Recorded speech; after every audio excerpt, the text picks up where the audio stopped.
வாங்க ரவிகாந்த் சார் அவர்களே. ரொம்ப நாள் அண்ணனை மறந்துட்டீங்க, பரவாயில்ல. ரொம்ப நாள் தள்ளி வந்தாலும் இன்னைக்கு உங்களுக்காக ஒரு நல்ல ஒரு தத்துவம் சொல்கிறேன் பாருங்க. கூண்டில் நிற்கிற ஒரு 80 வயசு ஆளை பார்த்து ஒரு ஜட்ஜி கேட்குறாரு, ஏங்க உங்கள் மேலே ஒரு வழக்கு இருக்கு. இந்த 80 வயசான நீங்கள் ஒரு இளம் பெண்ணை பார்த்து கண்ணடிச்சிருக்கீங்க, அதுதான் வழக்கு. ம், இந்த வயசில் இப்படி நீங்கள் பண்ணலாமா அப்படின்னு கேட்குறாரு. அதுக்கு அவர் சொல்கிறாரு, கூண்டில் நிற்கிறவர், ஐயா எனக்கு இப்போ 80 வயசு, நான் கண்ணடிக்கும் போது எனக்கு வயசு 30.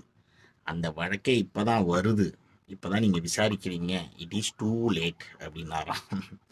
நம்ம நாட்டில் உள்ள பல வழக்குகளும் இந்த மாதிரி தான் பிரச்சனைகளை இழுத்துக்கிட்டு எல்லா பிரச்சனையும் முடிஞ்சு நம்ம வாழ்க்கையே முடிஞ்சு போகும்போது தான் நிறைய பிரச்சனைகளுக்கு தீர்வே வரும் போல இருக்கு. தீர்வு கூட வருமா இல்லையான்னு தெரியல, கேஸே அப்பதான் ஸ்டார்ட் ஆகுது.